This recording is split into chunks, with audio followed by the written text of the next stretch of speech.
السلام علیکم ناظرین، امید ہے آپ لوگ خیریت سے ہوں گے۔ آج میں آپ کو گدھ کے بارے میں بتاؤں گا۔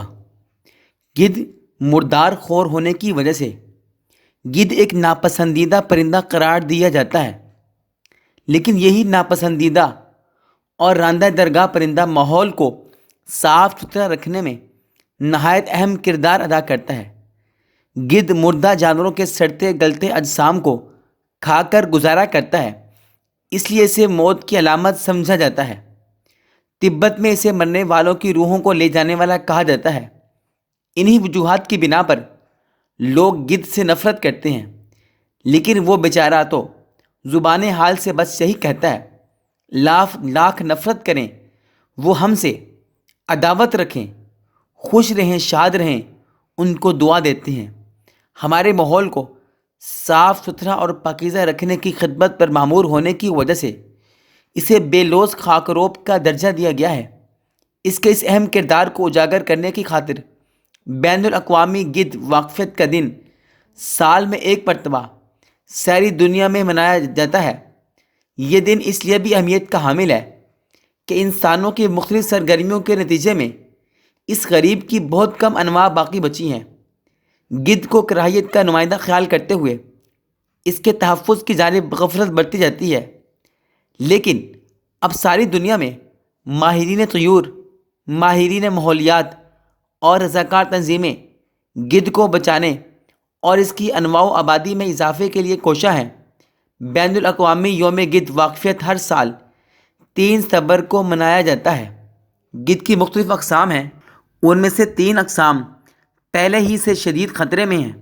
گزشتہ 20 سالوں میں بھارت میں گدھ کی آبادی میں بے حد کمی واقع ہوئی ہے۔ انسان کی دست درازی سے آج کوئی بھی مخلوق محفوظ نہیں ہے۔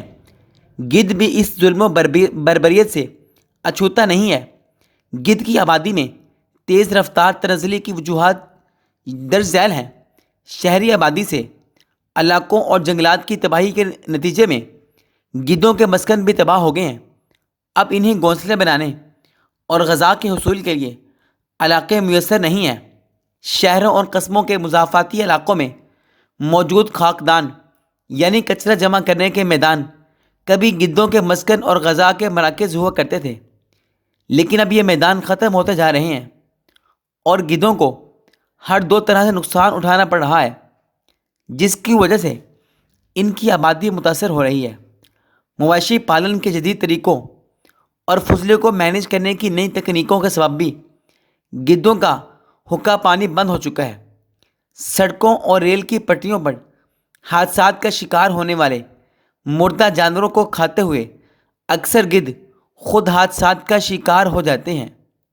جنگلوں اور محفوظ پناہ گاہوں میں شکاری اور گوشت خور حیوانات کی آبادی میں کمی بھی گدھ کے لیے فعال بد ثابت ہو رہی ہے۔ اب انہیں شکاری حیوانات کے شکاروں کی باقیات نصیب نہیں ہوتے۔ گدھ کا تحفظ وقت کی اہم ضرورت ہے۔ گدھ کے تحفظ اور اس کی گمشدہ اقسام کی بازیافت کے لیے ضروری ہے کہ شہروں، قصبوں اور دیہاتوں کے باہر کچرے کے ڈمپنگ گراؤنڈز دوبارہ قائم کیے جائیں تاکہ گدھ مردہ جانوروں کو کھا کر اپنی غذائی ضروریات پوری کر سکیں۔ مضافاتی علاقوں میں تیزی سے بڑھنے والے اونچے درختوں کو اگانا بھی ضروری ہے تاکہ گدھوں کے لیے مناسب مسکن مہیا ہو سکے۔ گدھ کے تحفظ اور اس کی باز آباد کاری اس لیے بھی ضروری ہے کہ وہ خدائی خدمت گار ہے۔ وہ گلتے سڑتے مردہ جانوروں کو کھا کر ہمارے ماحول کو صاف ستھرا رکھتا ہے۔ اس کے ذریعے کی گئی ماحول کی صفائی کا اگر اندازہ لگایا جائے تو اس کا تخمینہ کروڑوں روپے بنتا ہے۔ اور ناظرین، یہ ماحول کو صاف ستھرا رکھتا ہے اور گند کو ختم کرتا ہے، گلی سڑی چیزیں کھا کر ان کا صفایا کرتا ہے، گویا کہ ایک قسم کا خاکروب کا کام کرتا ہے۔ اس کی قدر کرنی چاہیے۔ گدھ کا معدہ انتہائی تیزابی ہوتا ہے جو اس کی غذا میں موجود خطرناک اور زہریلے جراثیم کو ختم کر دیتا ہے۔ گدھ کے ان اوصاف حمیدہ کو منظر عام پر لانے کے لیے 3 ستمبر 2009 کو جنوبی افریقہ کے ادارے بین الاقوامی یوم گدھ واقفیت منانے کا فیصلہ کیا گیا۔ گدھ کے تحفظ اور اس کی نگہداشت اور اس کی بے لوث خدمات کے اطراف میں ان ساری کوششوں کی جا رہی ہیں اور گدھ کے تحفظ کے لیے ممکنہ اقدامات کیے جا رہے ہیں۔ علامہ اقبال نے بھی اسی طرف اشارہ کیا ہے، پرواز ہے دونوں کی ایک ہی جہاں میں، شاہین کا جہاں اور ہے، کرگس کا جہاں اور ہے۔